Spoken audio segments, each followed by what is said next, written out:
കൊല്ലം പരവൂർ പുറ്റിങ്ങൽ വെടിക്കെട്ട് അപകടക്കേസ് വിചാരണ നടപടികളിലേക്ക് 51 പ്രതികളിൽ 45 പേർ ഇന്ന് കൊല്ലം സെഷൻസ് കോടതിയിൽ ഹാജരായി.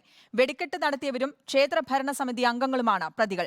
വിചാരണയ്ക്ക് അനുവദിച്ച പ്രത്യേക കോടതിയിലേക്ക് കേസ് മാറ്റുന്നതിന് മുന്നോടിയായാണ് നടപടി. കേസ് അടുത്ത മാസം 24-ന് പരിഗണിക്കും. 2016 ഏപ്രിൽ 10-നാണ് 110 പേരുടെ ജീവനെടുത്ത പുറ്റിങ്ങൽ വെടിക്കെട്ട് അപകടം നടന്നത്. 656 പേർക്ക് പരിക്കേറ്റു.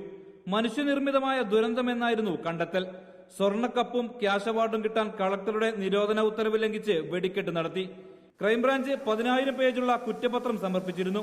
കേസിന്റെ മുന്നോട്ടുള്ള നടപടികളെക്കുറിച്ച് പ്രതിഭാഗം അഭിഭാഷകരിൽ ഒരാളായ അഡ്വക്കേറ്റ് BN അസ്കർ പറഞ്ഞു. 59 പ്രതികളിൽ ഇന്ന് 45 പ്രതികൾ ഹാജരായി. അതിൽ 6 പ്രതികൾ മരണപ്പെട്ടു പോയിട്ടുണ്ട്.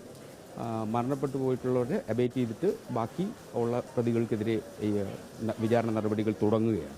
ഇനി പ്രതികൾ കോടതിയിൽ ഹാജരായി കഴിഞ്ഞാൽ, സ്പെഷ്യൽ കോടതി വന്ന് ആ കോടതിയിൽ ഹാജരായി കഴിഞ്ഞാൽ ആ പ്രതികൾക്കെതിരെയുള്ള കുറ്റപത്രം വായിക്കുകയും കുറ്റപത്രം വായിച്ചതിനെ തുടർന്ന് വിചാരണ നടപടികൾ, സാക്ഷികളെ സമൻസ് അയച്ച് വിചാരണ നടപടിയിലേക്ക് പോകും.